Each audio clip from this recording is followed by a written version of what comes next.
السلام عليكم ورحمة الله وبركاته أصحابتك وحنا جنالك مركز السوداء واضح أدي أضاء مهتنتين وقال كانوا حربا إن ندو كل وذاقو هشيسكي لبدا التضباط حبا جوجينتا مدحوين ترامب وكل واقعي إن إيران أي لقارين أي دولة إيران دنكيدا أي شاكنيسا إن أي قول قارتي إسلامر كان وحي شاعيين قضبدا التبنكا مدحوين ترامب وقلادي وحانا كجرة قضبا مركي هورا وسي آده وديدنا haddaba taageerayaasha madaxweyne Trump ayaa waxay su'aal ka keenayaan dagaalkii 39 maalmood Iiraan aan la galnay maxaan ka faa'iidnay arintaasi ayaan idinla wadaagayaa iyo sidoo kalena iyadoo waliba lacagta ku baxday dagaalkan 39 maalmood ay tahay mid fowqol aqli ah Trump oo bartiisa True Social-ka ku soo sheer gareeyay waraaqdii rasmiga ahayd ee ka soo baxday dawladda Iiraan oo heshiiskan ay ku ogolaanaysay isla markaana wasiirka arrimaha dibadda ee wadankaasi Iiraan uu soo saaray arrimahaasi ayaan idinla wadaagayaa balse marka hore soo dhawaada waxaan ognahay madaxweyne Trump iyadoo wax ka yar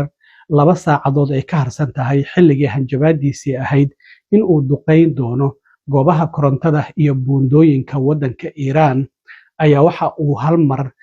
caalamku uu ka war helay in uu yiri Iiraan iyo anagu heshiis xabad joojinaho 2 toddobaad ah ayaan gaarnay isla markaana 10 qodob oo dawladda Iiraan ay soo bandhigtay walow uu sheegay in wada hadalku uu sii soconayo qodobada qaarkoodna muran uu ka jiro waan aqbalnay ayuu yiri marka dad fara badan oo falanqeeya arrimahan waxa ay leeyihiin Mareykanka guul darro ayuu qaatay Iiraanna guul ayay dagaalkan ka qaadatay qodobadan 10ka ah ayaana ka dhaxarki doontaan guulaha Iiraan ay gaartay oo Mareykanka uu aqbalay wakaaladda wararka Iiraan ee Tasniim ayaa waxa ay soo qortay in golaha sare ee qaranka Iiraan oo loo soo gaabiyo SNSC oo in ay soo saareen qoraalkan iyagoo leh guul shacabka wadanka Iiraan guul ugu hambaliyay isla markaana hogaamiyaha cusub Mujtaba Khamenei shacabka Iiraan uu ugu hambaliyay guushan ay gaareen haddaba 10kan qodob oo Mareykanka ay aqbaleen Iiraanna ay soo bandhigtay maxay yihiin qodobadan waxa ku jira qodobo la yaab leh waxa kamid ah qodobadan 10ka qodob marka hore in Mareykanku uu joojiyo amaba uusan damaanad qaad la siiyo dawladda Iiraan in dagaal dambe oo gardarro aan lagu soo qaadaynin marka Iiraan kulay iyadoo gardarro ay meesha ku sheegtay laakiin in Mareykanku uu aqbalo in dagaalka ay 39 maalmood kula jireen Iiraan uu gardarro ahaa iyada nafteeda ayaa wax weyn ah waxa sidoo kale kamid ah in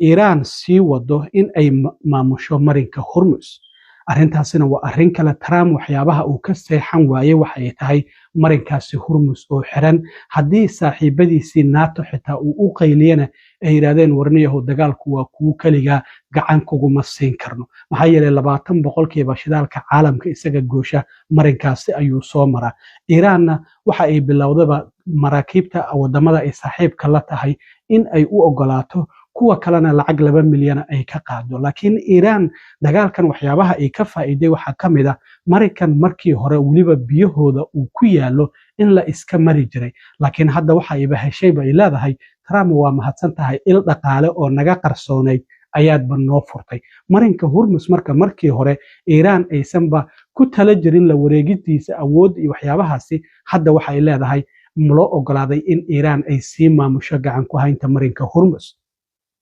markii hore arrintaasi maba aysan ku baraarugsaneenba Iiraan sidoo kale qodobada waxa kamid ah in Iiraan laga qaado cunaqabataynadii la saaray hadii ahaayeen kuwa primary-ga oo koobaad ama kuwa secondary-ga oo labaad marka cunaqabataynadu waa ay kala waaweyn yihiin marka in gabi ahaanba cunaqabataynadaasina laga qaado qodobkan kale waa qodob la yaab leh waxa uu yahay in ciidamada militariga ee Mareykanku ay isaga baxaan wadamada khaliijka ama bariga dhexe arrintaasi bal ka waran Mareykanka oo laga yaabo inuu ogolaado wali heshiiskan waxa uu yahay mid wada xaajoodka oo socdo mid final oo kama dambaysa ma ahan laakiin 2 toddobaad hadda waa la isla afkartay 10kan qodob Mareykanku duuduub ayuu ku laqay inay isaga baxaan bariga dhexe kan kalena waxa uu yahay sidoo kale in Iiraan waxa ay dalbanaysaa in la joojiyo dagaalka sidoo kale Xisbullah lagu hayo oo Iiraan ay taageerto iyo waliba Xuutiyiinta oo iyagu maalmihii u dambeeyay dagaalka soo galay waxa sidoo kale jirta in Iiraan ay dalbanayso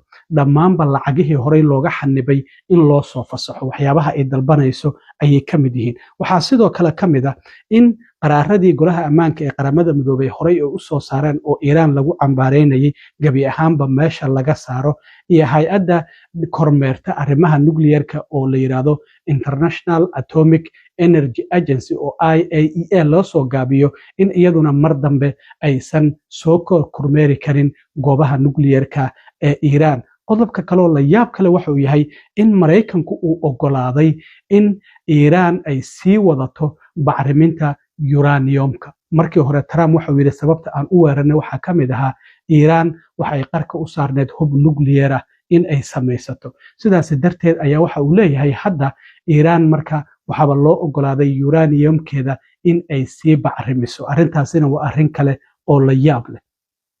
marka waxyaabaha laga akhrisan karo marka waxaa ka mid ah 10kan qodob oo Iiraan ay leedahay guul ayaan ku gaarnay, inay ku jiraan qodobo Trump uu diidanaa uu dhahayay qodobadaasi maba jiraan. marka hanjabaadiisiina shacabkii Iiraan ayaaba waxay isku wareejiyeen goobihii korontada iyagoo calanka Iiraan wata islamarkaana heesta calanka ku heesaya buundooyinkii iyo goobihii korontada ayay isku wareejiyeen maadaama dowladdu ay ugu baaqday. marka Maraykanku ma shacabkaasi ayuu laayaa marka goobihii isku wareejiyey. marka arrintaasina waxa ay tahay arrinta kale ee guusha ah oo dowladda Iiraan iyaduna ay gaartay in 10kaasi qodob loo ogolaaday. marka taageerayaasha Trump waxa ay leeyihiin dagaalka maxaan ka faa'iidnay. sida hadda ay soo qorayso haweeneydan Laura Loomer waxay leedahay Iiraan waa ay dabaaldegayaan laakiin Maraykanku muxuu ka faa'iiday, wadaxaajoodkan maxaa uga soo baxay, su'aalo dhowr ah ayay weydiinaysaa. arrintaasina waxa ay tahay waxyaabaha hadda Trump taageerayaashiisu dagaalkan ay diidanayeen. intooda badan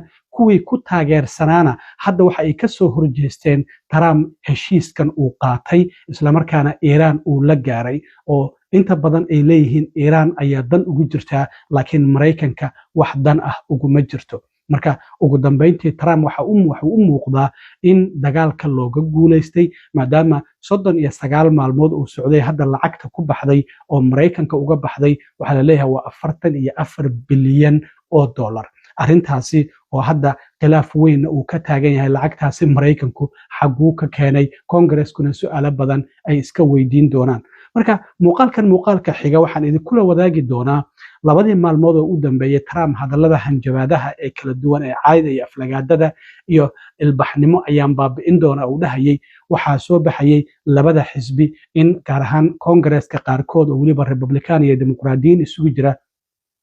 inay dhahayeen madaxweynaha waa in xilka laga qaado qodobka 25aad ee dastuurkana la adeegsado. haddaba muuqaalka xiga ayaan idinkula wadaagi doonaa sidee madaxweynaha xilka looga qaadi karaa, qodobka 25aad ee dastuurka sidee loo adeegsan karaa. arrimahaasi oo idil muuqaalka kan xiga ayaan idinkula wadaagayaa haddii alla idmo. aad iyo aad u mahadsantihiin asxaabta. intaan mar kale kulmi doono nabadgelyo.